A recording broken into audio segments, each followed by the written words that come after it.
जन्म सकल होकारे वंदे तुंबन मेरा बसारे असं सुंदर भगवंताचं भजन आणि पाठीमागे बोलो राम बोलो श्याम जे भजन आहे ते सर्वांनी अंतःकरण शुद्धीसाठी चित्तशुद्धीसाठी सर्व श्रोतागणाने सर्व माता मावळ्यांनी भजन करायचंय.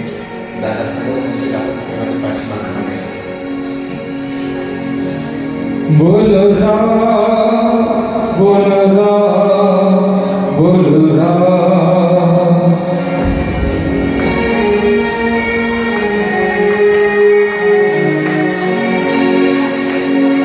जन्म सफल होगा रे बंदे मन मेरा बसाले मन मेरा बसाले जन्म सफल होगा रे बंदे मन मेरा बसाले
महादेव हर हर महादेव की जय हो. संत महात्म्यांच्या पदस्पर्शाने पुनीत झालेल्या या पावनभूमीमध्ये भगवान ओलांडेश्वरांच्या पावन दरबारामध्ये गेल्या 3 दिवसापासून आपण संत चरणानुरागी कथा प्रेमी श्रद्धा सुख असणारी माता भगिनी श्रोतागण गेल्या 3 दिवसापासून आपण शिव महापुराण कथेचं रसपान करत आहात. आज कथेचा 4था दिवस आहे आणि 4थ्या दिवसातील प्रथम सत्रातली आपण कथा करत आहोत. शिव महापुराण कथा ही जीवाचं दुःख दारिद्र्य पाप आणि संताप नाहीसा करणारी परमपावन कथा आहे. शिव महापुराण कथा ही त्रिविध तापाचा नाश करणारी कथा आहे. शिव महापुराण कथा पापी जीवाला पुण्यवान बनवणारी आहे. शिव महापुराण कथा दुराचारी जीवाला सदाचारी बनवण्याची ताकद शिव महापुराण कथेमध्ये आहे. अशी ब्रह्मपुनीत कथा आपण आरंभ करत आहोत. कथेला आरंभ करण्यापूर्वी परमकृपालू भक्तवत्सल भक्तवांछाकल्पतरू अनंत कोटी ब्रह्मांड नायक अखिल सांद्र सिंधू सांब सदाशिव भगवान कैलासी भूत भावन अभयंकर भगवान भगवंताच्या युगल चरणारविंदी माझा कोटी कोटी प्रणाम असेल. आणि या ठिकाणी विराजमान असणारे सर्व साधू संत तीर्थ आणि आदरणीय आमचे पुरोहित या ठिकाणी प्रत्यक्ष अप्रत्यक्ष दिव्याती दिव्य सर्व चेतनांना माझा कोटी कोटी प्रणाम. ज्ञान मंडपामध्ये विराजमान असणाऱ्या सर्व श्रद्धेचं स्वरूप असणाऱ्या माझ्या माता मावल्या पुरुष मंडळी सर्वांच्या चरणारविंदी भगवत भावनेने माझा कोटी कोटी प्रणाम. कथेच्या मंचावर उपस्थित असणारी ही सर्व गुणीजन मंडळी अविनाश दादा असतील, धनराज दादा असतील आणि ऋषिकेश दादा आणि सुंदर अशा प्रकारे प्रत्यक्ष झाकी दर्शन करणारे आमचे नंदकिशोर दादा, नंदू दादा आपल्या कलेच्या माध्यमातून एक वेगळं विश्व निर्माण करण्याची ताकद भगवंतांनी ज्यांना दिली, भावी भोलेनाथांनी ज्यांना दिली, अशा महान कलाकारांच्या चरणी माझा भगवत भावनेने कोटी कोटी प्रणाम. कालच्या कथेचं आपण चिंतन करत होता.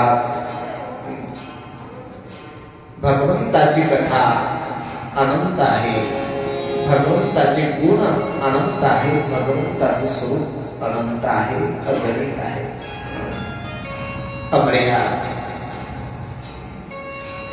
आपण भगवंताचं स्वरूप जाणण्यासाठी असमर्थ. माझ्या भगवान भोलेनाथाचा अंत, भगवान भोलेनाथांची महिमा ब्रह्माची, ज्याला 4 मुख आहे, ज्याला डोके 4 आहेत म्हणल्यावर बुद्धी सुद्धा तेवढीच असेल. भगवान भोलेनाथांचा महिमा जाणण्याकरता ब्रह्म समर्थ आहेत. भगवान भोलेनाथांचा महिमा जाणण्याकरता विष्णू भगवान असमर्थ आहेत. आपण तर विषयी आहोत, पामर आहोत, अल्पबुद्धी आहोत. आपण काय भगवान भोलेनाथांची महिमा जाणणार आहोत. अरे हरी अनंत, हरी कथा अनंता, गावही सुनही सब विधी संता. भगवंताची कथा अनंत आहे, ती जाणण्याकरता आपण असमर्थ आहोत. परंतु भगवंताला तो जाणला असं म्हणतो, मी भगवंताला जाणले, मला देवाचा साक्षात्कार झालाय, मी परमात्म्याला जाणलं असा जो म्हणतो त्यानं सुद्धा काहीच जाणलेलं नाही आहे. जो जाणलं म्हणतो त्यानेही काहीच जाणलं नाही. जो म्हणतो मला मी जाणलं नाही त्यानंही काहीच जाणलं नाही. जाणणं आणि न जाणणं याच्या मध्येतली अवस्था आहे, तिचं नाव आहे परमार्थाचा अनुभव. शब्द कळालेली नसेल कळाला तर उदाहरण तर सांगतो तुम्हाला, पारिवारिक उदाहरण. तांदूळ शिजवण्याकरता चुलीवर टाकलेले आहेत, गॅसमध्ये तांदूळ टाकले. आईनं विचारलं बेटा तांदूळ शिजले? मुलीनं सांगितलं मा शिजले तांदूळ. सगळे शिजले? हो सगळं संपूर्ण भात अगदी शिजून तयार आहे, आता पात्र लावायची गरज आहे. विचार करा, सगळा भात मुलीने परीक्षा केली का? काय पाहिलं? एक शीत बघितलं, तेवढ्या अखंड म्हटलं एक शीत काढलं आणि सर्व तांदूळ शिजले. याचा अनुमान ज्या पद्धतीने लावला त्याच पद्धतीने भगवंताच्या बाबतीत, माझ्या शिवजीच्या बाबतीत थोडीशी अनुभूती जरी अंतःकरणात झाली तर माझ्या शिवजीला सगळं जाणण्याचा अनुभव तुम्हाला आत्मसाक्षात्कार प्राप्त झाल्याशिवाय राहणार नाही. हे तत्व आहे सगळं लक्षात ठेवा. माझ्या शिवजीचा महिमा काय आहे? शिवद्रोही ममदास कहावा, शिवद्रोही ममदास कहावा,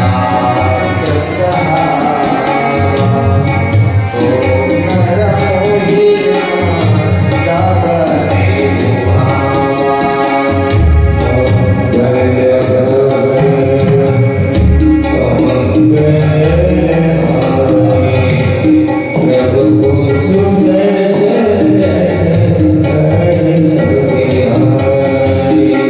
सबने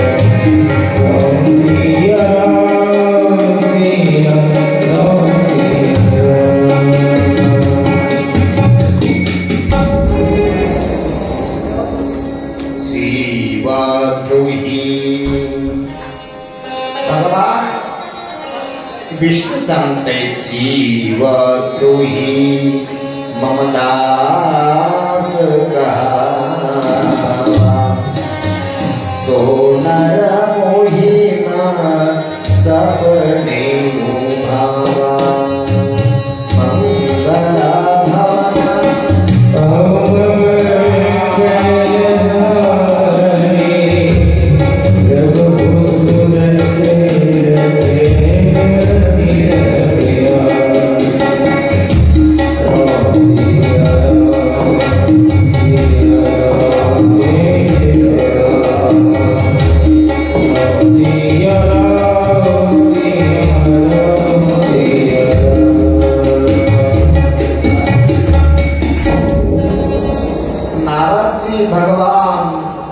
विष्णू परमात्म्याजवळ क्षमा याचना करतायत. त्यावेळेस माझे परम कृपाळू दयानिधी माझे भगवान देवर्षी नारदजीला समजावतायत, हे नारद मी जे खेळ निर्माण केला ही तर माझी माया आहे.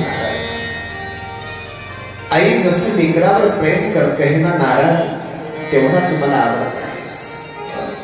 तेषामहं समोधरता मृत्यु संसारसागरात. अरे भवामी वज्रात पार्थ मैया अभिषितचितसा, किं बहुना धनुर्धरा जो मातीची आई उदरा. ज्यांनी आईच्या उदरामधून जन्म घेतला असं लेकरू आईकडे अशी मागणी करत असेल की जे त्याला दिल्यामुळं त्या लेकराचं नुकसान होत असेल, त्यानं कितीही जरी हट्ट धरला तर आई देणार. ते खाल्ल्यामुळे त्याची तब्येत बिघडेल, ते दिल्यामुळे त्याचं नुकसान पोहोचणारे नाही देणार. रडलं तरी नाही देणार, डोकं आपटून घेतलं तरी नाही देणार. त्याच पद्धतीने भगवंताचं भक्तावर प्रेम आहे.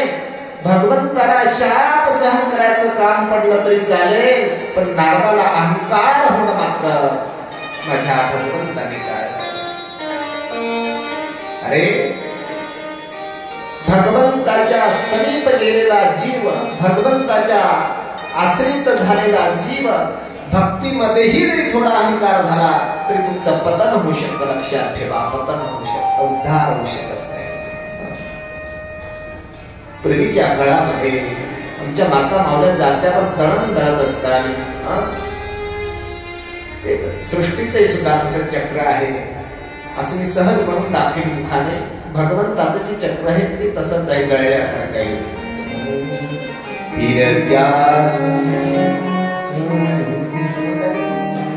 फिरत्याचा वरती देशी, फिरत्याचा वरती देशी, मातीला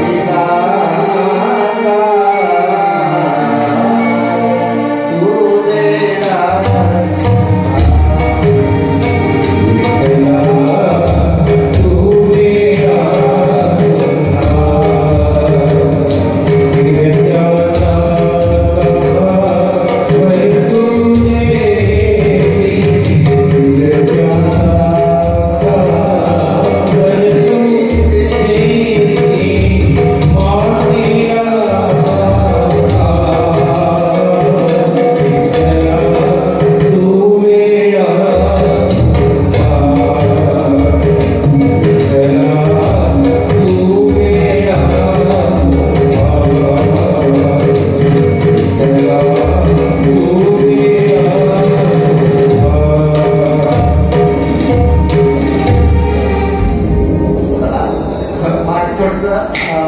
जात्याबद्दल सांगायचं ते थोडस लक्षात जरा समजून घ्या जाते काय नाही. चला, जात भगवान परमात्मा काय आहे? खुंटा म्हणजे अधिष्ठान. भगवान परमात्मा काय आहे? जात्याला त्याला काय आधी म्हणता येत ना, खुंटा अधिष्ठान. वरून फिरणारी जी पाळू आहे ती माया आहे. कोण आहे? माया आहे. दैवी हिशा गुणमयी मम माया दुरत्यया मामे वै प्रपद्यन्ते. आणि ते दाणे जे आत पडायले ते दाणे कोण आहे? ते दाणे तुम्ही आहे, ते दाणे आम्ही आहोत. मग दाणे जर जात्याच्या मुखात गेले तर त्यांना त्या बाहेर कोण येऊन असे काय अंकुरित होत नाही गेले. जे जात्याच्या मुखात गेले त्याचं काय होणार? त्याचं पीठच होणार. भगवान परमात्मा अधिष्ठान आहे, माया फिरती आहे. तुम्ही सगळ्या बाया, बसलेले माणसं, भागवतकार, वाजवणारे सगळे कोण आहेत? दाणे. तिथं दळण चालू आहे, दळण. सगळ्यांचं पीठ होते. अरे ज्याला ब्रह्मदेवाला एवढं करोडो कल्प आयुष्य आहे, ब्रह्मदेवही त्या जात्याच्या मुखामध्ये त्याचंही पीठ होऊ शकतं. अरे ते पुण्य मासात्य सुरेंद्र लोक मश्नंती दिव्यान दिविदेव भोगान ते तम भूत्वा सुरग लोकम विशालम शिने पुणे मर्त्य लोकम विविशंती. मग तया पुण्याची पावटी सरे सरीचे इंद्रपणाची रुटी उतरे आणि येऊ लागते माघारी मृत्यू लोका. इंद्रादीत सुद्धा त्या जात्यामधून कोणी वाचलं नाही. तो दाना, तो कण वाचला. कोणता कण वाचला? दळण करा, जात्याची पाळू पालथी करा.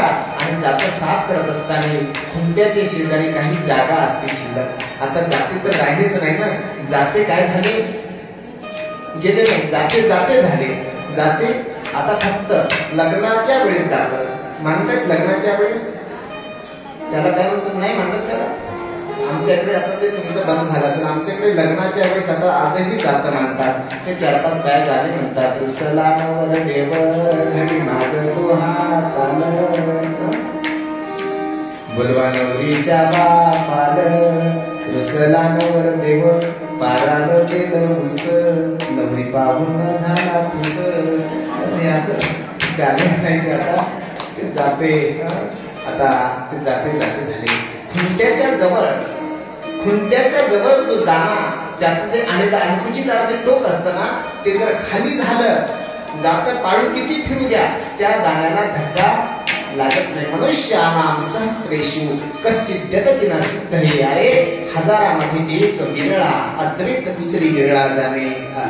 नारदा, अरे अहंकाराचं डोकवर जर भक्ताचं झालं तर देवाच्या जवळ गेलेला भक्त सुद्धा त्याचं पतन होऊ शकतं.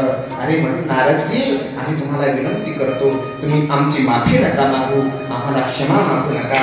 तर कुणाला क्षमा मागा? ज्यांचा अपराध आपण केला त्यांना क्षमा मागा.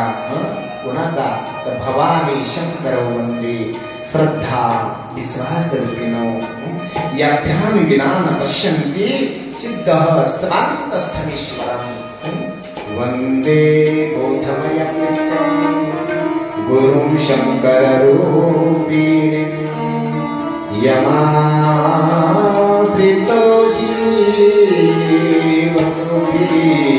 चंद्रः सर्वत्र वंदिते. अरे जिथे जिथे अंतःकरणामध्ये श्रद्धा असेल ना, ते माझ्या माता पार्वतीचं स्वरूप आहे, माझ्या माता गिरिजेचं स्वरूप आहे. श्रद्धा ना साक्षात माँ पार्वती आहे, श्रद्धा साक्षात गिरिजा आहे. आणि जो विश्वास आहे, तीर्था प्रति विश्वास, कथे प्रति विश्वास, कथे प्रति श्रद्धा, श्रद्धा आणि विश्वास हे माझ्या भगवान शिवजीचं रूप आहे, रूपाने प्रतिष्ठित आहे. म्हणून जर आपल्या जवळ महती चांगली वर्णन सांगतायत ब्रह्माजी. बघा, अनेक माझे भगवान विश्वासाचं प्रतीक आहे. बाकीच्या देवामध्ये आणि माझ्या शिवजीच्या दरबारामध्ये खूप मोठा फरक आहे. पंढरपूरला जा, अयोध्येला जा, देवाच्या मंदिराचा दरवाजा बंद झाला, आराम करत आहे असंही ऐकायला मिळतं. देवाची आरती चालू आहे, देवाला नैवेद्य चालू आहे. आता 12च्या पुढे मंदिर उघडणार, 2 वाजता विश्रांती होईल. विचार करा, कोलांडेश्वराच्या मंदिरावर आले तर तुम्हाला दरवाजा कधीतरी बंद दिसला का? कुणी म्हटलं का की माझ्या भगवान भोलेनाथाचं मंदिर बंद आहे म्हणून? अरे रात्री 11 वाजता जा, रात्री 12 वाजता जा, माझ्या भगवान शिवजीचं मंदिर मात्र कधी उघड असेल. माझ्या भगवान भोलेनाथांना माहित आहे माझ्या भक्ताच्या पाठीमागे काम आहे, त्याला नसं येता आलं. दिवसभर काम असतील, रात्र झाली, उशिरा आला, त्यानंतर 11 वाजता मी मनात आणलं की ओलांडेश्वरावर जाऊन दर्शन करून येईल. इथं तुम्हाला कोणी अडवणार नाही. माझ्या भोलेनाथाचं मंदिर मात्र उघड असेल, उघड असेल. बघा, चला, जर मंदिर नसेल, दुसऱ्या कोणत्याच देवतेची अशी पूजा नाही माझ्या शिवजीसारखी. मंदिर नसेल ना, पुढची रेती आणा, रेतीचं शिवलिंग बनवा, तरी माझ्या शिवजीला पूजा मात्र काय आहे? पूजा मात्र माझ्या शिवजीला मान्य आहे. मातीचं शिवलिंग बनवा. कधी आपल्याला कंपाळाला धारण करण्याकरता भस्म मिळत नसेल,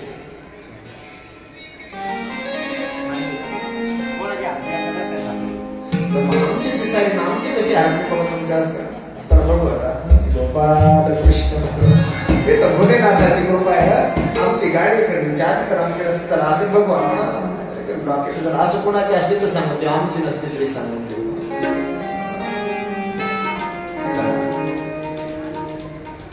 मातीचं शिवलिंग बनवा, मातीचं, तरी शिवजीला मातीचं शिवलिंग. महाराज म्हणतात, भगवान महादेव म्हणतात, माझ्या मंदिराच्या दर्शनासाठी येण्याकरता जर आपल्याकडे वेळ नसेल, नाही जाणं झालं, आमच्या दुध्यामधून, आमच्या ब्रह्मपुरीमधून माझ्या भोलेनाथाचं शिखर जर दिसत असेल ना, जाग्यातून उभे राहिले, शिखराला जर नमस्कार केला तर इथे येऊन दर्शन केल्याचं पुण्य तुम्हाला सर्वांना प्राप्त होतं. लक्षात. पण कधी अशक्य असतं तर, नाहीतर महाराजांना सांगितलं, म्हणजे महाराजांना शिखराचं दर्शन करण्याचं सांगितलं, मग आता मंदिरात टिकण्याची गरजच नाही. मला एकल्याला कथा करावी लागणार, तर तुम्ही शिखर पाहाल, मंदिराचं नाही. वेळ जर नसेल तर शिखराचं दर्शन केलं तरी मान्य आहे. एवढी महिमा पैशाची सुद्धा आहे. शिखर पहा. एखाद्याला शिखराचं दर्शन नाही झालं, शिखरावर लावलेला ध्वज, शिखरावर लावलेली पताका, त्यालाही जरी नमस्कार केला तरी माझ्या शिवजीला तुमची पूजा मात्र स्वीकार आहे. अरे ध्वजाची अनेक अनेक महिमा आहे. म्हणजे जगन्नाथपुरी धाम मध्ये, माझ्या द्वारकेमध्ये 4-4, 5-5, 10-10 वर्ष नंबर लागत नाही. कशा करता? ध्वज चढवण्याकरता. का की द्वारकाधीशाला आमचा ध्वज चढला पाहिजे, अगदी बुकिंग झालेली असते. ध्वजाचं खूप फार मोठं महत्व आहे. भगवान शिवजीच्या मंदिराचं महत्व आहे, भगवान शिवजीच्या शिखराचं महत्व आहे, ध्वजाचं महत्व आहे, कलशाचं महत्व आहे. बिना भस्म त्रिकुंडेन बिना रुद्रक्ष मालया बिना पत्रम बिना नैव पूजाम शंकरम पुनः. आणि माझ्या भगवान शिवजीला अत्यंत प्रिय काय असेल तर आवड तुला बेलाची. एकच कडवली प्रमाणाचं.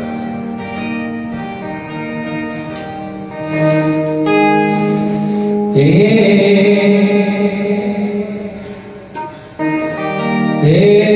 भोळा शंकर आवड तुला बेलाची, आवड तुला बेलाची, बेलाच्या पानाची.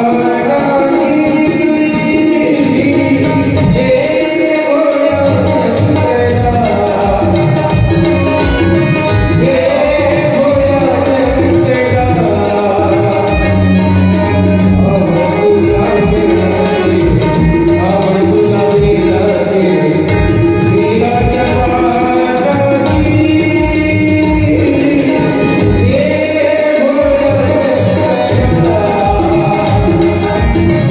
हे भोळा शंकरा,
माझ्या भगवान शिवजीला अत्यंत प्रिय आहे. अत्यंत प्रिय काय प्रिय आहे? आवड तुला बेलाची, बेलाच्या पानाची. माझ्या शिवजीला बेलपत्र प्रिय आहे. माझ्या शिवजीला बिना भस्म त्रिकुंडे. काल सांगितलं होतं सप्ताह झाल्याच्या नंतर तरी लावत आहे. म्हटलं एखादीनं तरी आमच्या आई साहेबांनी लावलं कंपाळावर त्रिकुंड धारण. मजा वाटेल तर आहे की नाही? आता इमानदारीने सांगा, लग्नामध्ये जर गेल्या तर थोडासा बदल असतो की नाही? साडी कोणती नेसायची, ब्लाऊज कोणतं घालायचं, गजरा लावायचा, विकत आणायचा, स्प्रे मारायचा, हे की नाही? अरे हे तर आपल्या जीवनाचं लग्न आहे, हा उत्सव. अरे कथेमध्ये सहभाग होत असताना असं नाही वाटतं चला घरातली चांगली व्यवस्थित साडी, व्यवस्थित ब्लाऊज, त्रिकुंड भस्मा बिस्मा लावून 4-8 दिवसा करता का ना? मालकाला म्हणे बस अभी तो भाई भक्तिन बन गई, जोगिन बन गई, बोले ना की ऐसी लागी लगन मेरा हो गई मगर. अरे आनंद लुटा. बिना भस्म त्रिकुंडेनं माझ्या महादेवाला बिना भस्माचं, बिना त्रिकुंडाचं असं काही नाही.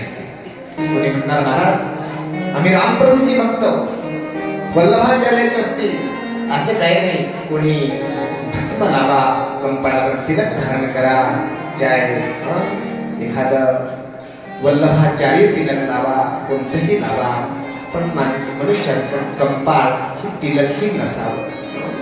आता ही आपली माणसं बसलेली आहे, माणसं करता बोलत आहे. प्रत्येकाच्या माणसाच्या कंपाळाला तिलक असला पाहिजे, हे हिंदू असल्याचं लक्षण आहे. हिंदू असल्याचं लक्षण. आता शेंडी तर राहिलीच नाही. पूर्वीच्या काळात शेंडीवाला बाबा कंपाळाला तिलक दिसला की लोक दृढ ओळखायचे, कोणीतरी हिंदू आ रहा है, कोणीतरी हिंदू आ रहा है. अभी तो हिंदू और मुस्लिम उसका तो पत्ता ही चल रहा है. हिंदूही कळत नाही, चाहे मुस्लिमही कळत नाही.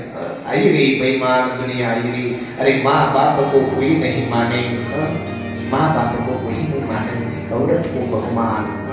कलियुगाचं महात्म्य आहे. काल प्राप्त दोष. अरे कंपाळावर तिलक जरूर केलं पाहिजे, दुसरं काही करू नका, पण बिना तिलकाचं कपाळ नसू नये, पुरुषाचेही नसू नये, ज्या मातेचेही सुद्धा नसू नये. कोणते लावले तरी चालेल, बिना भस्म त्रिपुंडेनं. तुम्हाला महादेवाची प्रसन्नता लागत असेल, तुम्हाला असं वाटत असेल की माझे भोलेनाथ माझ्यावर प्रसन्न झाले पाहिजे, तर कंपाळावर मात्र त्रिपुंड अवश्य असला पाहिजे. गळ्यामध्ये रुद्राक्षाची माला धारण करावी. रुद्राक्ष पण भगवान मात्र शिवजीचं स्वरूप आहे.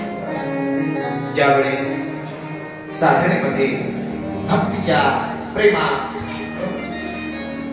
शिवजीच्या नेत्रातून प्रेम असले, त्यांना प्रेम असले, रामप्रभूचं भजन करत असताना त्या आसूपासून, प्रेम आसूपासून जे वृक्ष निर्माण झाला त्याचं नाव काय आहे? त्याचं नाव रुद्राक्ष आहे. कुणाच्या कुठून निर्माण झाला? माझ्या भगवान शिवजीच्या प्रेम आसूपासून ज्याची निर्मिती झाली त्याचं नाव मात्र रुद्राक्ष आहे. आणि हे रुद्राक्ष माझ्या शिवजीला मात्र फार प्रिय आहे. बिल्व पत्रम विना नैव पूजते शंकर पुरः. कितीही विधी करा, विष्णूचं पूजन करत असताना हर प्रकारे 56 भोगाचा नैवेद्य लावला, पण तुळशीचं पान नाही, पूजा समर्पण काही नसू द्या, विष्णूला तुळशीचं पान प्रिय आहे. एक उदाहरण माहित असेल तुम्हाला. दोघी जणी, एक नवरा होता, एक पती होता, आणि एकीनं काय केलं, ती इकून टाकला एकीच्या माघाऱ्या. तर दोघीची वस्तू एकीला विकता येत असते का? दोघांनी मिळून ट्रॅक्टर घेतलं, दोघांनी मिळून गाडी घेतली, दोघी मिळून एक पती. एक बाहेर गेली, एकीनं माघाऱ्या भंगारवाल्याला विकून टाकला, दाराला भारोबा. कोण? गंमत अशी आहे, असं नाही. एक नारदजी आले आणि नारदजीला माता सत्यभामेने, सत्यभामा दान करी नारदासी, तो माझा कड लावून शिकीसी. नारद म्हटले आता नाही देणार, एकदा विकला ना, सौदा झाला ना, आता नाही भेटणार. अरे नारदा, आम्हाला काम आहे, अरे आमचा पती आहे, अरे आमचा मालक आहे, आता तसा भेटणारच नाही, याच्या बदल्यात काहीतरी मोबदला द्या. मग काय पाहिजे? म्हटलं तुम्ही याच्या भारोभार मला धन द्या. कोण म्हटले? देवर्षी नारद. आता सत्यभामा ही श्रीमंत बापाची कन्या, तिच्या बापाकडे काहीच कमी नव्हतं, खूप सोनं, खूप पैसा, खूप धन. सत्यभामेला वाटलं विकलाय मी, पण आता विकत मी जर सोडून घेतला तर हिचा काही अधिकार राहणार नाही.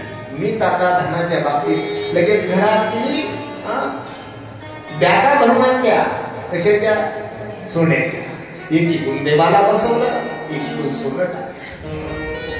अरे सोन्याचा ढिगार लागला, त्या तराजूच्या पल्ल्यामध्ये सोन्याचा ढिगार लागला, पण माझ्या भगवंताचा जो पल्ला होता तो खाली होता, तो वर जात नव्हता. कारण की भगवंताची तोलणं, भगवंताची बराबरी धन करू शकत नाही. तर भगवंताला जर घ्यायचं असेल, एक सांगायचं, तो भावानं घेऊ शकतो, धनानं घेऊ शकत नाही. देव पैशावाल्याचा नाही आहे, भगवान भोलेनाथ धनावाल्याचे नाही आहे, भगवान भोलेनाथ श्रीमंताचे नाही आहे, भगवान भोलेनाथ तर प्रेमाचे, प्रेमावाल्यांचे हे, भक्तीवाल्यांचे, भाववाल्यांचे आहे. आणि मग माता रुक्मिणी,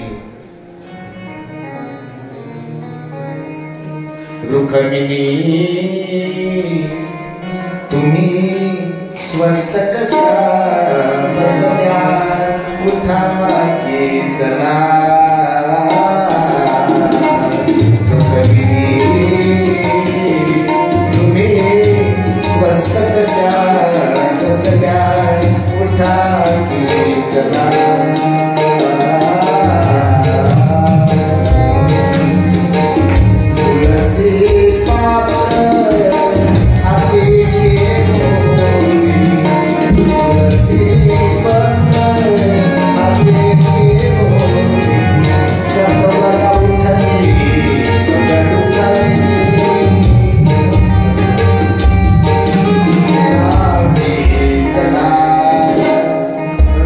तुळसी पत्र पारडे ठेविता माधव झाला बराबरीचा उठा की चला रुक्मिणी तुम्ही स्वस्त कशा बसल्या उठा की चला.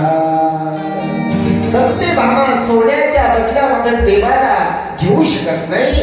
तीच माता रुक्मिणी एका तुळशी पत्रामध्ये देवावर अधिकार प्राप्त करू शकते. हा भक्तीचा महिमा आहे, हा भावाचा महिमा आहे. लक्षात ठेवा, भक्तीचा महिमा आहे. बिना भस्म त्रिपुंडी. म्हणून महाराज म्हणतात बिल्व पत्रम बिना नैव पूजिते शंकरबुधः. सर्व पूजा केली, बेलाचं पान नाही, पूजा पूर्ण नाही. काहीच नाही, बेलाचं पान आहे, पूजा मात्र पूर्ण आहे. असं बेलाच्या पानाची महिमा आहे. त्या भस्माचा अर्थ काय आहे? चला माझ्या भगवान भोलेनाथाला उज्जैन मध्ये एक आरती होते. त्या आरतीचं नाव आहे भस्म आरती. भस्म आरती. भस्म आरती कोणाला शक्य नाही.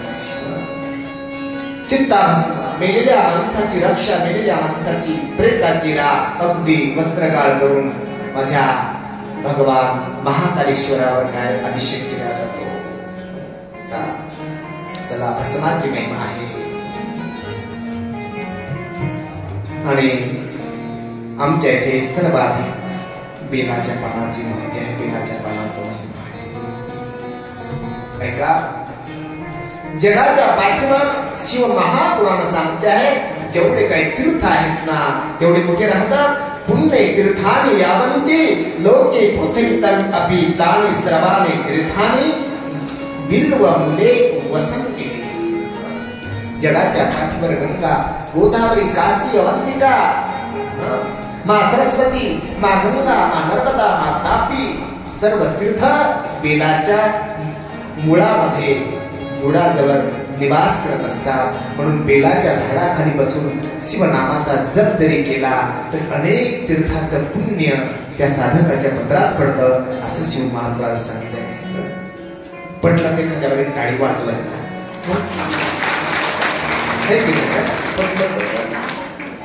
नाहीतर तुम्ही करा वटवट, आम्ही हांडवर खंड न जाणे काय पता लागत नाही. आताच्या समाजात कोणी काय विचार करते काय पता लागत नाही. मला कळायला पाहिजे की काही गोष्टी एखाद्या वेळेस असं नाही. तर कसं झालं, आमच्या इकडे आमचे आजोबा होते आणि आमच्या आजोबाचे जे भाऊ होते ते थोडेसे मंदबुद्धीचे होते. आणि ते बोलले म्हणले अरे भगवान, म्हणले काय दादा, अरे रस्त्यानं चाललेल्या माणसाने रामनाम केला पाहिजे. मग त्या सगळे लोक सोडून गेले. भाऊच पकडला. दिसलं की दादा रामराम. म्हणजे येडायच का रे तू? येडायच काय? अरे कोणी भेटलं तर रामराम करायचं सांगितलं, सारखा भावकीमध्ये रामराम असतो का? उठला की दादा रामराम, उठला की अरे तसं नाही. तसं एखादं वाक्य एखादं अंतकरणापर्यंत पोहोचेल, बरं वाटेल त्यावेळेस.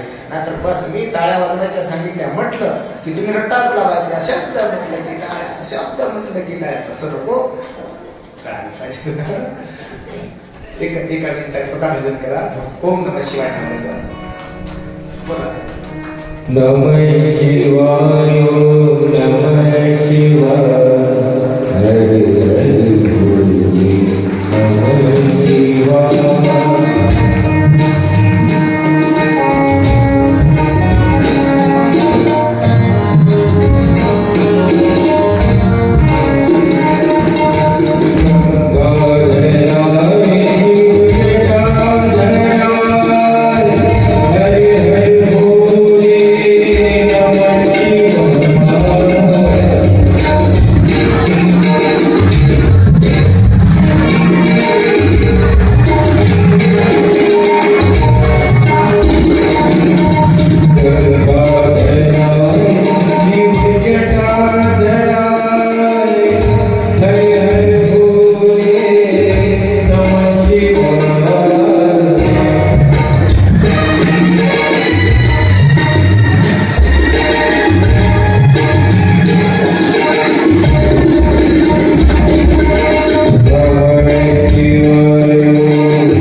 फार मोठी महती आहे शिववाह पुराणामध्ये. आम्ही ज्या देशात राहतो ना त्या देशामध्ये आम्ही सर्व कर्मकांडाला मानणारी लोक आहोत. लग्न करायचं असेल एखाद्यानं सांगितलं नवरदेवाच्या पाठीमागं 8वा गुरु आहे किंवा 12वा गुरु आहे, गुरुचा जप करायचा, अभिषेक करायचा मानणारे आहोत आपण. हे लक्षात ठेवा. तुमच्या मागं राहूची पिढा असू द्या, तुमच्या मागं शनीची 7.5 असू द्या, तुमच्या कुंडलिनीमध्ये काल सर्प योगाचा दोष असू द्या, तुम्ही काहीच करू नका. नसेल ऐपत आपल्याकडे कर्मकांड करण्याची हिते नसू द्या. श्रद्धेने निष्ठेने भगवान भोलेनाथाचं पूजन करा, अभिषेक करा, दुग्धाभिषेक करा. नाही झाला, मंत्र नाही आले तरी चालतील. ओम नमः शिवाय म्हणा, ओम नमः शिवाय म्हणा. खरं सांगू तुम्हाला, एखाद्या माणसाचं जर शरीरातून आत्मा निघून जात असेल ना, त्यात जर कोणी यायचं राहिलं असेल, कन्या यायची असेल, मुलगा यायचा राहिला असेल, त्याच्या शेजारी बसा, महामृत्यूंजय मंत्राचा जप करा. 2 तासाच्या अगोदर मरणाला माणूस 2 तासानंतर करू शकतो. ही ताकद शिव महापुराण कथेची आहे.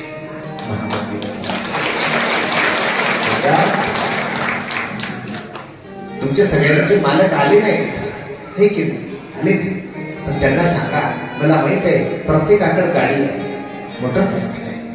अरे गाडीवर जात असताना सगळं क्रिया करतो आपण. गाडीचं शीट पुसतोय, गाडीचा आरसा बघतोय, कपडे व्यवस्थित करतोय, पिशवी घेतोय, पण गाडीवर बसत असताना आपल्या मालकाला सांगा, शेषराव महाराजांनी सांगितलं, महामृत्यूंजय मंत्राचा जप करून गाडीतला स्पर्श करा, गाडीवर बसा, तुमचा ऍक्सिडेंट कधीच होणार नाही, कधीच होणार नाही. का? तेवढी ताकद आहे. आम्ही या देशात जन्माला आलो की आमच्या देशामध्ये कर्मकांडाला प्राधान्यता दिलेली आहे. तरी पण सर्व ग्रह माझ्या भोलेनाथाच्या नियंत्रित आहे. सर्व ग्रह. एखाद्या ग्रहाचा त्रास असेल, एखादा दारातलं कुत्र जर सुटत असेल तर कुत्र्याला काढे नका म्हणून मालकाला आवाज द्या, मला कुत्र्याला बघता. तर काही मालक असे मला एका घरी चहा प्यायला बोलावलं. आम्ही दोघेच होतो, आमच्या घरचे माणसं होते आणि आम्ही यानं महाराज यानं रस्त्याच्या काठीला ते कुत्र धावत आलं. एवढं भुंकतंय माझ्यावर. ते मालक जागा तुम्हाला असा, काय करत नाही महाराज, भिवू नका महाराज, काय करत नाही महाराज. मी म्हटलं, अरे अर्ध धोतर फाडलं, पोटीला चावलं, आणखी काय काय करायला होतं तुझं, आणखी काय काय करायला लावण्याचा विचार. तिनं माझ्या हाताला पकडलेलं, तिचं माझ्या धोत्रावर ध्यान नाही. बाबाचं धोत्र फाटलं, पोटरी खाऊ ती बस. कुत्रा तिकून गेलं की माझ्या हात धरून ती मला माझ्या घरची बायको फिरवायली अशी गाडीची हिंदल करल्यावर. तिकून आले की कोण, तिकून आले की कोण. म्हटलं मॅड तर नाहीस ना. अरे एकतर तू हा याला नाहीतर मला हाणू आलं आहे का, गंमत असे. चला, एखाद्या जसं मालकाला सांगतो, कारण की ते अधीन मालकाचे आहे, तसे जी नवग्रह आहेत ही माझ्या भगवान भोलेनाथाच्या अधीन आहेत. माझ्या भगवान भोलेनाथाला विनंती करा, प्रारब्धामध्ये जे लिहिलं हेही मोडण्याची ताकद माझ्या स्मृतीत आहे, तेही मोडण्याची ताकद आहे. एकदा भांडण झालं दोघांचं. ब्रह्मदेव लागणार आले गेले कैलास पर्वत. माते माँ पार्वती, भोले बाबा कहाँ है, कहाँ है? अभी वो समाधि में नहीं है, घर में है, ठीक तो है. ब्रह्मा जी, आप क्यों ऐसे पूछ रहे, कहाँ है, कैसे है, ठीक है? नहीं, मुझे तो लगता है वो तो बावले बन गए, बावले हो गए. उसको कोई हॉस्पिटल में लेके जाओ, वो पागल का हॉस्पिटल रहता है ना, उसके लेके जाओ, वो ठीक नहीं है. काय म्हणताय ब्रह्माजी, का ठीक नाही? काय सुंदर वर्णने. ब्रह्माजीने भांडायला सुरुवात केली. मा, तुझ्या मालकाला समजावून सांग, नाहीतर मी राजीनामा देऊन टाकी.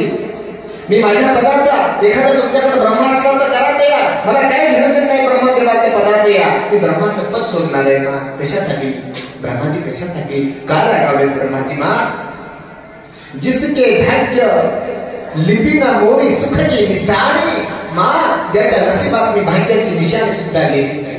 मा मी का माणसाच्या नशिबात लिहिलं होतं याला 7 जन्म लेकरू होणार नाही. काल गेलो त्याच्या दारात 2-3 लेकरं ठेवू लागली. ज्याच्या भाग्यात 7 जन्म लेकरू नाही त्याच्या दारात 2-3 लेकरं ठेवत होते. मी पाहिलं, मी रूप घेतलंय का माणसाचे विचार दादा. मुलं झाले, हा महाराज बरेच प्रयत्न केले, कुठंच झालं नाही. कोल्हांडेश्वरला गेलो, झालं का. जिसके भाग्य न लिखी मेरी सुख की निशानी. दानी कहो शंकरा समनाई, दानी कहो शंकरा समनाई. दीन दयाल दिव्योगी भावे जाचक सदा सुहाई. अरे ज्याच्या नशिबात लेकरू नाही त्याला लेकरू. हा भीक मागा ज्याच्या नशिबात दरिद्र राहील तो राजा करतो. मा देत असताना विचार करायचा की खजिन्यात आहे का काही का नाही का काही. इकडे दोघांचं भांडण चालू आहे, तिकडे माझे भगवान भोलेनाथ गालातल्या गालात मुस्कुरत आहेत, हसत आहेत. गंमत पाहू का की आमच्या भोलेनाथांना देण्याची नशा आहे. प्रारब्धामध्ये लिहिलेलं मिटवण्याची ताकद. तुम्ही म्हणत असता अरे ललाटीचे लिहिले माऊली चुरी आहे. नशिबातला लेखा ललाटीची लिहिली न मुळेला काही केले. अरे काळे गोरे पण अद्भुत लेखी माऊली चुरी आहे. आपल्या भाग्यातलं लिहिलेलं आणि भगवंतानं दिलेला रंग काही केला ते आपला मोडत नसतो. तरी पण तीही ताकद माझ्या भगवान भोलेनाथामध्ये आहे. ते बदल करू शकतात, तुमच्या भाग्याचा बदल करू शकतात म्हणून असा महिमा गायलेला आहे. आणि अनेक यमा तो ही वक्रोपी चंद्र सर्वत्र वंदते. वास्तविक पाहता चंद्र कलंकित आहे, चंद्र अपूर्ण आहे आणि चंद्र निंदनीय आहे. निंदनीय, कलंकित, अपूर्ण. पण माझ्या भगवान भोलेनाथाने त्याला आपल्या डोक्यावर धारण केलं, त्याच्यामुळे तोही सुद्धा उच्च बनलेला. लक्षात हे माझ्या शिवजींची महिमा आहे. सौराष्ट्रे सोमनाथींच श्री सिंह मल्लिकार्जुन उज्जैन महाकाल ओंकार ममलेश्वर. हे माझ्या भगवंताचं वर्णन आहे. चला असं वर्णन तसं तर मंडपामध्ये आपण शिव महापुराणाचा पाठ करतो, ही उत्तम आहे. पण याही पेक्षा तुम्ही जरी सुचिरभूत होऊन एखाद्या बेलाच्या झाडाखाली शिव महापुराणांचा पाठ जर केला तर अनंत फलदायी आहे. अनंत फलदायी आहे. दुसरी कथा अशी आहे, इकडे 1000 साधूला जेव घालणं, बेलाच्या झाडाखाली एका संताला जेव घालणं, कोटी संत जेव घातल्याचं पुण्य एका बेलाच्या झाडाखाली एका साधूला जेव घातल्यानं प्राप्त होत असण्यासाठी पत्राचा महिमा आहे. असा महिमा आहे. शिवनामे मुखी यदा सदा शिवे शिवे कश्य पापा विनाशिनी संध्य कबीरांग तू यथा. चला हरिपाठातल्या प्रमाणाप्रमाणे ओम नमः शिवाय ओम नमः शिवाय असा जप जर केला अनंत जन्मातले पाप आपले शिवनामाच्या नेहमीने मात्र दत्त होतात. अनेक प्रकारे शिवजीच्या नैवेद्याचा महिमा आहे. आणि आज या ठिकाणी महात्मा सुखजी महाराज माझ्या भगवंताला एक ज्योत जर लावली, दिवा ज्योत अर्पण जर केली तर त्याचं काय पुण्य आहे ते मात्र या ठिकाणी प्रतिपादन करतात. एकाच मिनिटाकरता भजन करा. रघुपती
पूजनाच्या दिवशी लक्ष्मीच्या निमित्त एका देवतेचं पूजन करतो. त्याचं नाव काय?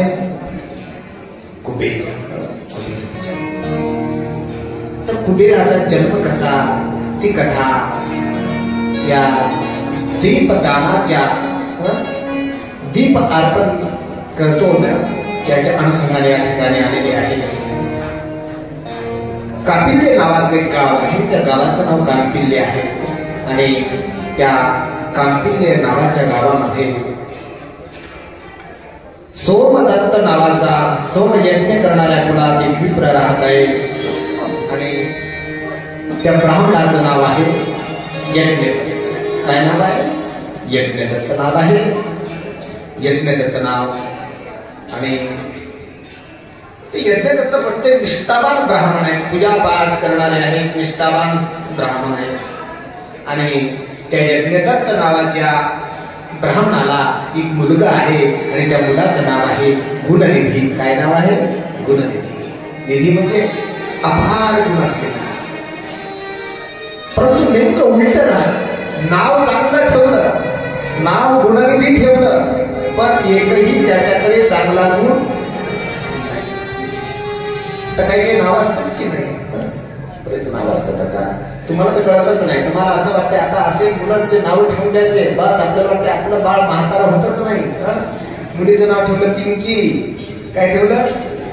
विचार करा, त्या पिंकीचे जर दात पडले तुम्ही हसताय, पडणार नाहीत का? पिंकीचे दात पडले, पिंकीच्या हातात काडी आली, पिंकीला चालता येत नाही, चांगलं वाटतंय? अरे काय सुंदर नावं ठेवा. जुन्या काळातले खूप सुंदर नाव होती. सुलोचना, हे की नाही? सुलोचना, अनुसया. अरे म्हातारी झाली तरी शोभणार, तरुण असली तरी शोभणार आणि लहान असली तरी शोभणार. नावाचा सुद्धा महिमा आहे. चला, गुणनिधी. एकही गुण त्याच्याकडं चांगला नाही. गुणनिधीचा एकही गुण चांगला वाटत नाही. याला काय म्हणत असतात? उसाच्या पोटी काऊस. वडील चांगले. ज्याप्रमाणे महाराज उग्रसेनाच्या पोटी कंसासारखा दुराचारी जन्माला आला, त्याच पद्धतीने त्याच न्यायाने यज्ञदत्ताच्या पोटी गुणनिधी नावाचा दुराचारी मुलगा जन्माला आला. लक्षात ठेवा. प्रश्न करा, तुमच्या अंतकरणात कसं वाटेल? महाराज, बाबळीच्या झाडाला शेंगा यायला पाहिजे, आंब्याच्या झाडाला आंबे यायला पाहिजे, पण आंब्याच्या झाडाला तर बाबळीच्या शेंगा आल्या तर चुकीचं आहे का नाही? शुद्ध बीजा पोटी फळे रसाळ मोहती असं म्हणतात. जसं बीज आहे तसं फल आहे. मग चांगल्या माणसाच्या पोटी वाईट मित्र काय जन्माला येतात?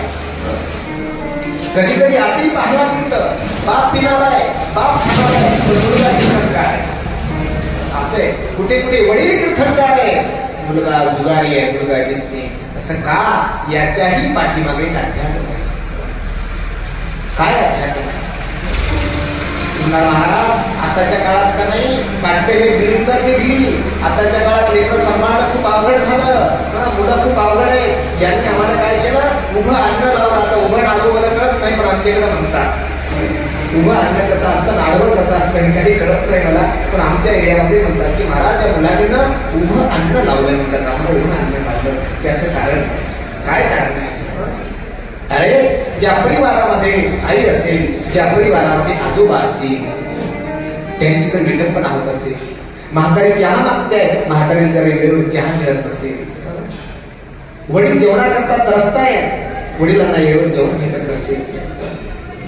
त्यांना बीपीची शुगरची गोळी मिळत नसेल, त्यांना त्रास होत असेल आणि मुलगा जर तिकडे दुर्लक्ष करत असेल, आपल्या वडिलावर, आपल्या म्हाताऱ्या आईवर दुर्लक्ष करत असेल ना, हेच आई वडील पुढे त्याच्याच पोटी खूप त्रासच्या रूपाने जन्म घेतात. कोणत्या रूपानं? लोक म्हणतात ना, आजा मेला नातू झाला, आणि आजा जर तरफडून मेला, त्याचा जर तो नातू होऊन आला ना, नक्की तुम्हालाही तरफडून मारल्याशिवाय तो राहणार नाही. महाराज फार काटकले. आपल्या मुलाने चांगलं राहावं असं वाटत असेल तर प्रत्येकाला आई वडिलाची सेवा करणं नितांत गरजेचे. लक्षात ठेवायला मला तर एक म्हणायचं,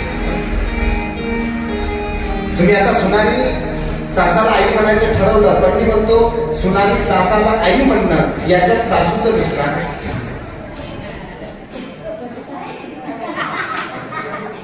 सासूचं नुकसान आहे का? तिला माहित आहे आई म्हटल्याच्या नंतर आई मी आराम करते, तुम्ही भांडे घासा, घरी आईला म्हणत नाही काही. अहो घरी ज्यावेळेस मुलगी माहेरी जाते ना त्यावेळेस मम्मीला म्हणते मम्मी मी काय काम करणार नाही, मी आराम करणार. मग इकडे सासूला जर आई म्हटल्याच्या नंतर आई तुम्ही भांडे घासून घ्या, मी थकले, मी थोडे आराम करते. आई चूल पेटवली, आई गॅस लावला, आई खिचडी टाकली. आता सासूचा दरारा निघून गेला. आई म्हटलं तुम्हाला बरं वाटलं, पण हे त्यानं डाव केला यांनी सुनाने. एकदा आई म्हणायचं आमच्या हाताला काम केल्याशिवाय करमत नाही, आमच्या आईला कामाशिवाय करमतच नाही. काम मोठे पण देऊ तुमचं हे केलं. हा ऐका, गंमत असेल, आई वडिलांची सेवा करा. आई वडिलांची जर सेवा कराल ना तर तुमच्या घरामध्ये सुपुत्र जन्माने, सुपुत्र जन्माने की ज्याचं नाव ऐकल्याच्या नंतर आई वडिलांचं अंतःकरण होऊन जाईल. अरे मुलाची कीर्ती ऐकून आई वडिलाला स्वर्गात गेल्यासारखं वाटत असतं, पण मुलगा जर वाईट निघला, मुलगा असो मुलगी असो पुत्र जर निघला ना, वडिलाला वाटतं याच्यापेक्षा आपले डोळे झाकलेले बरे, आपण गेलेलो बरो. पण असं नको पाहायला. वडिलाला, सद्गुणी वडिलाला, सद्ग्रस्ताला पुत्र मरण पावला याचं दुःख कमी असतं, सद्ग्रस्ताला मुलगी मरण पावली याचं दुःख कमी असतं, पण ती वाईट मार्गाने गेली ना याचं दुःख जास्त असतं. म्हणून कधी पण आपल्या आई वडिलांचा विचार केला पाहिजे. जे आहे ज्या ग्रस्ताकडून म्हाताऱ्या माणसाची सेवा होत नाही ना, ज्या घरात म्हातारी माणसं तरसून मरतायत ना, तरफडून मरतायत ना, त्या घरामध्ये असे नालायक पुत्र जन्माला येत असतात. नालायक ते त्याचा सूड उगवण्यासाठी जन्माला येत असतात.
परिवारामध्ये जन्माला येतो ना, थोडा वाढत असतो.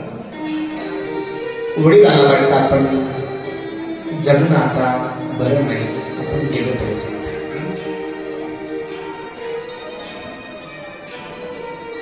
आपला छंद जोपासत असताना कधीतरी आई वडिलांचा विचार केला पाहिजे.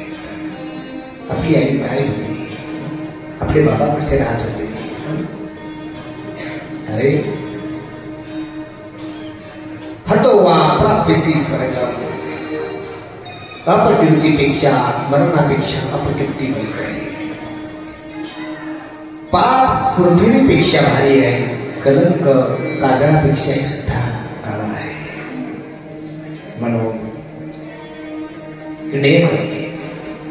यज्ञदत्त कर्मकांड करणारे ब्राह्मण आहेत. यज्ञदत्त त्रिकाल संध्या करणारे ब्राह्मण आहेत. आणि त्रिकाल संध्या करत असताना, पूजापाठ करत असताना हातामध्ये अंगठी असली पाहिजे सोन्याची. आणि सोन्याची अंगठी जर नसेल तर तिथे कुश नावाचं गवत असतं.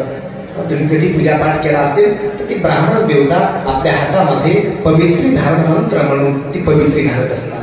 ज्यांनी केला असेल त्यांना आदर. बऱ्याच लोकांना पूजाच माहित नाही. त्याच्यामुळे काय सांगून मी एखाद्या वेळी दृष्टांत सांगितला असेल तुम्हाला. एका घरी सत्यनारायणाची पूजा, मुलाला सत्यनारायण माहिती नाही. हे की नाही, सत्यनारायण माहित नाही. आई म्हणजे बेटा सत्यनारायणाची पूजा आहे. मम्मी मला माहित नाही. महाराज सांगतात तसं करायचं. महाराज म्हणले बाबा मी जसं म्हणतो तसं म्हण, तू डोक्याला दान घेऊ नको. महाराज म्हणले बेलवाहा. बेलवाहायचं की नाही? तो म्हणला बेलवाहा. महाराज म्हणले अरे तुला म्हणतो बेलवाहा. ते महाराज म्हणले अरे तुला म्हणतो बेलवाहा. महाराजांना राग आला. महाराज म्हटले दक्षिणा नाही भेटली चालत, विटंबना पूजेची, याला हरकत म्हटले, याला मारतो. महाराजांना एक रट्टा मारला. तर राग आल्यावर रागामध्ये मर्यादा उल्लंघन होते माणसाची. पण त्याला कळालं नाही महाराजांना मारलं म्हणून. त्याला वाटलं पूजाच अशी असते काही. त्यानं धरला की महाराजांनी सांगितलं तर मी जसं करेन तसं तू कर. की त्यानं एक महाराजाच्या कानात. यांनी काय केलं, महाराजांनी खाल्ले पिल्लेला तयार महाराज होता. जाडदूर महाराज त्यानं त्या नवरदेवाला खाली पाडलं. नवरदेवाच्या मुकांडीवर महाराज बसला. 5 मिनिटं झाले की नवरदेवाला हिंदाडे दिले, महाराजाला खाली पाडलं. महाराजाच्या मुकांडीवर आता नवरदेव. नवरीला कळायला पाहिजे की नाही झगडा चाललाय म्हणून. नवरीला पत्ता नाही. नवरीला बिचारी ताट उचललं. मनात विचार करत बसली, माय कालच चाललो होतो मुंबईला, कशाला मरायला सत्यनारायण ठेवायचा असा. बरं बरं अशा सत्यनारायणाच्या पैखंडाचा जीव जायचा. एकतर महाराज मरला तर नवरदेव मरला. सासूने विचारलं, बेटा सुमन काय अक्का सत्यनारायण कुठं आला? म्हणजे अक्का मागच्या खोलीतून बाहेरच्या खोलीत आला नाही, पण तिकडे पसारा वाढून ठेवा नाही तर तिकडे येतो वेळे आता. अरे पूजा माहित नाही आपल्याला. पूजेचाच पत्ता नाही. पूजा करत असताना हातामध्ये एक पवित्री धारण करत असतात किंवा सोन्याची अंगठी. सोन्याची अंगठी जर नसेल तर पवित्री धारण करत असतात. तर यज्ञदत्त नावाच्या ब्राह्मणाच्या हातामध्ये अंगठी असायची. एक दिवस काय झालं, ती अंगठी त्यांना सापडली नाही. कुणाला? खूप शोधलं घरामध्ये, खूप शोधाशोध केली, अंगठी सापडली नाही. आणि पूजा करत असताना मग 21 गवताची पवित्री बनवली आणि पूजा केली. कोणी? त्या यज्ञदत्त नावाच्या ब्राह्मणाने पूजा केली. आणि महात्मा सुतजी सांगतात, काही कामानिमित्त पूजा आटवून घराच्या बाहेर यज्ञदत्त नावाचे ब्राह्मण निघतात. यज्ञदत्त नावाचे ब्राह्मण पूजा करून निघायच्या नंतर झाडाखाली 10-12 माणसं रस्त्याच्या कडेला जुगार खेळताना दिसली. काय खेळत असताना? जुगार खेळत असताना पाहिले. आणि गावातले प्रतिष्ठित माणसे, गावातले ज्ञानी माणसे. आणि जवळ गेले आणि सांगितलं, मुलांनो अरे वेडे तर नाही ना, कसं कळत नाही रे तुम्हाला? अरे आई वडिलांनी कष्ट करून कमावलेलं धन असं जुगारात घालता राजा तुम्ही. अरे काहीतरी मनाला वाटू द्या. आई वडील किती कष्ट करतात, कोण्या पद्धतीनं पैसा कमावतात तर तुम्ही डावावर मांडता. आणि लक्ष गेलं तर सगळ्याचा मालक कोण होतं? स्वतःच कोण? त्याचं नाव काय? गुणनिधी. जी अंगठी घरात सोबत होता ती अंगठी त्याला तिथं जुगाराच्या डाबावर दिसली. वाईट वाटलं गुणनिधीला. आणि घरी आले, पश्चाताप झाला. पत्नीला बोलले, ऐकती माझं, एकदाच दुःख होईल आपल्याला. ऐक, मी संकल्प केलाय, मी निर्णय केला, एकदाच दुःख झालेलं चालेल, पण वारंवार हे दुःख मला नको आहे. मी त्याला अजिबात घरात ठेवणार नाही. आई चालतं तर नाही. आई म्हणाली नाही, एक जाग्या सांगू समजावून किती वेळा समजवायचं. अरे बापासून त्याच्यासमोर हात तुटले. आपण ब्राह्मण आहोत, आणि रडलो त्याच्यासमोर, तर तो ऐकत नाही. मी आता त्याला घरात ठेवणार नाही. गुणनिधी दारात आला. गुणनिधी दारात आल्याच्या नंतर दारातच उभं केलं. टावेल अंगावरचे कपडे काढले, पायरीवरून झोपून दिले. उचल नालाय, तुझे कपडे उचल. अजिबात घरात पाय ठेवायचा नाही. उपासी पोटी गुणनिधी त्या ठिकाणी निघतोय. मातेला वाईट वाटलं. काही रडू नकोस, काही खेळ करू नकोस. अरे त्याच्यापेक्षा वांग राहिली असती तर मुली असती. मी लोकांना ज्ञान शिकवतो. माझ्या खानदानी, माझ्या वंशात असा कुपुत्र. शेवटी आई आहे. उपवासी पोटी निखरून केला. त्यालाही म्हणतात. माझ्या जीवनातला प्रसंग आहे, डोळ्यासमोरची घटना आहे दादा. दारू पिऊन म्हातारीच्या कमरेत दगड मारला होता. एखादी दगड, 60-70 वर्षाची म्हातारी. एका रट्यात म्हातारी खाली पडली. 5 पोरं त्या मुलावर सुटत गेले, धावत गेले. धरा नालायक मूर्ख कुठचा, आई कळत नाही, आईला मारलं. खाली पडलेली म्हातारीच्या नेत्रात पाणी होतं. म्हातारी म्हणाली, त्याच्यासाठी नवस केले, एवढा मोठा झाला पण माझ्या लेकराला मी चापट मारली नाही रे. माझी कंबर मोडली तर मोडू द्या, पण माझ्या लेकराला मारू नका. ही आईचा अंत करत आहे. आईचा अंत करणे. ऐका, गुणनिधीची आई रडत आहे. गुणनिधी घराच्या बाहेर पडला. गावातही रस्ता नाही, गावातही कोणा भोजन दिलं नाही, पायामध्ये चप्पल नाही, फाटके तुटके हातात कपडे. जंगलाच्या रस्त्यानं चालतोय आणि चालत असताना एक सरोवर दिसलं. त्या सरोवराच्या ठिकाणी एका झाडाखाली विश्रांती केली त्या गुणनिधीनं. जंगलचा रस्ता आहे. महात्मा सुद्धाजी सांगतात, त्या झाडाच्या पलीकड एक महादेवाचं, माझ्या भोलेनाथाचं मंदिर होतं. श्रावण महिना होता आणि श्रावण महिन्यामध्ये संध्याकाळच्या टायमाला काही लोक पूजापाठ करण्यासाठी येत आहेत. पूजापाठ चालू आहे. कोणी ओम नमः शिवाय नावाचा जप करत, कोणी आरती करत आहे, कोणी भजन करत आहे. दुग्धधारा, दुग्ध अभिषेक चालू आहे. बेलपत्र चढवत आहे. आणि गुणनिधीनं दुरून पाहिलं तर महादेवाच्या पिंडीवर 1 डझनभर केळं, 1/2 किलो पेढे आणि बुंदीचा प्रसाद नैवेद्य ठेवला. श्रद्धेचा होता अश्रद्धेला. तो म्हटला, आजच्या रात्रीचं टिकून आपलं जमलं. का हे लोक रात्रभर थोडे भजन करणारे, भजन करणार, झोपणार. झोपल्याच्या नंतर नक्की काय करणार, तिथं जाणार, नैवेद्य खाणार. आणि सगळे लोक शांत झोपलेले आहेत. सर्व लोक शांत झोपलेले. गुणनिधी अगदी चोर पावलाने सावकाश त्या ठिकाणी गेला. मंदिरामध्ये एक ज्योत होती सूक्ष्म बारीक आणि तूप भरपूर होतं ज्योती, पण ती वाट पूर्ण जळाली. वाट शिल्लक नव्हती राहिली. गुणनिधीने विचार केला, हे उचलायचं जरी असेल इथं प्रकाश तर लागेल. त्यांनी काय केलं, आपल्या अंगावरचं जे उपवस्त्र होतं सेना ते फाडला, त्याची वात केली, तिच्यात लावली. केळं उचलले, पेढा उचलला. जाता जाता अनअवधानपणाने पायरीला ठोकर लागली, पडला. पडल्याच्या नंतर आवाज झाला. भजन करून झोपलेले माणसं माहित नाही, एकदम कल्ला झाला, चोर चोर. आणि कल्ला झाल्याच्या नंतर ज्याच्या हातात जे पडल ते 2 दिवसाचा उपवासी गुणनिधी महादेवाच्या पिंडीवरचा प्रसाद तोडला. हातात प्रसाद घेऊन पळतोय. मागून एकाने दगड मारला, माग लागला, पोथीच्या ठिकाणी जमिनीवर कोसळला. तोंडात प्रसाद आहे, डोळे मिटून घेतले, जीव निघून गेला. गुणनिधीचा आत्मा निघून गेला. त्या ठिकाणी गतप्राण झाला गुणनिधी. यमराजांचे दूत धर्मराजांचे दूत येत आहेत. हातात यमपास आहेत, उभे आहेत.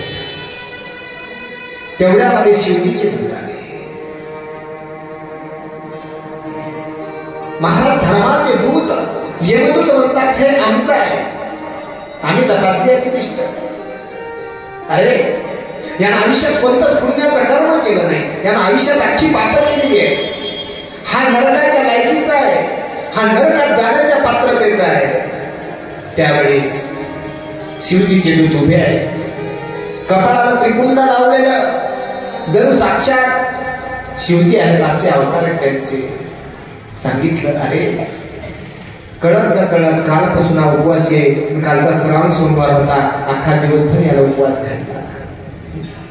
महादेवाच्या मंदिरात आला, दिवा इजत होतात आणि महादेवाला जोत लावली. ते याच्या वाट्याला पुण्य आहे, पण त्याचा उपवास मात्र महादेवाच्या नैवेद्यावर सुटला. हेही त्याचं सर्वात मोठं पुण्य आहे. म्हणून याला यमात नाही, हा शिवलोकाच्या प्राप्तीचा आहे असं माझे भगवान खूप दयाळू आहेत. त्यांना एक जोत लावली, शिवलोकाची प्राप्ती. माझे भगवान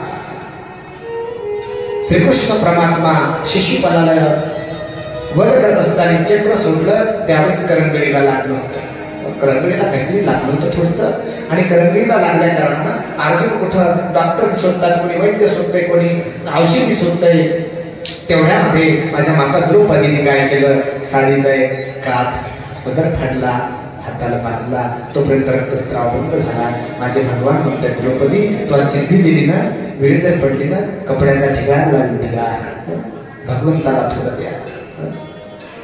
महादेवाच्या पिंडीवर एक तांदळाचा कण चढवा, हजारो राशी देण्याचं सामर्थ्य माझ्या शिवजीकडे आहे. माझ्या शिवजीला थोडस वस्त्र द्या, त्याला हजारो वस्त्र देण्याची ताकद आहे. आणि गुणनिधीला यमलोकात नेता शिवलोकाची गुणनिधीला प्राप्त झाले. आणि पुढचा जन्म त्यांचा कलिंग नावाच्या देशात तिथच्या राजाच्या रूपाने झाला. पुढचा जन्म एक वाट लावल्यामुळे पुढचा जन्म राजाचा प्राप्त झाल्यामुळे महात्मा सुखजी सांगतात पहिल्या जन्मातली आठवण राहिली. हे भोलेनाथ किती कृपा आहे माझ्यावर तुमची. एक जोत लावली, आता राजा झालो ना, त्यानं कर लावला.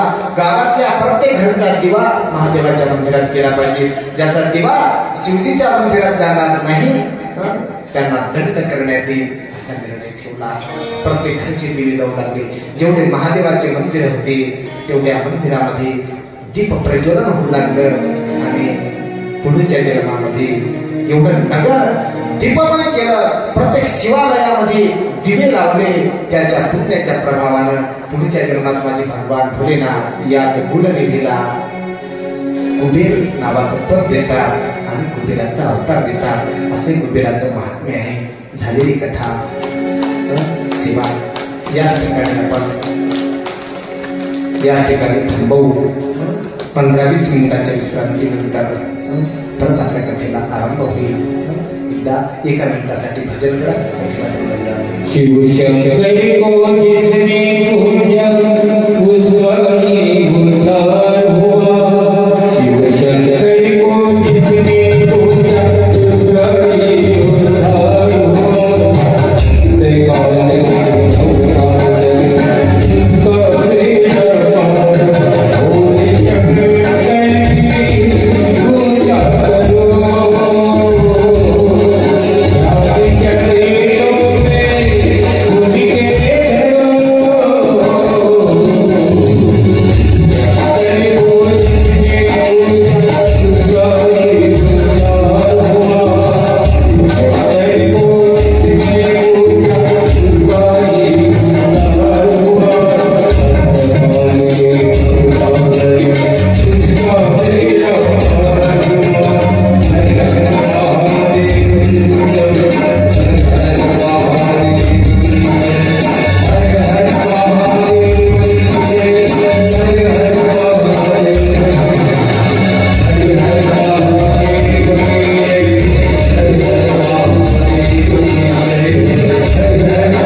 पदे हर हर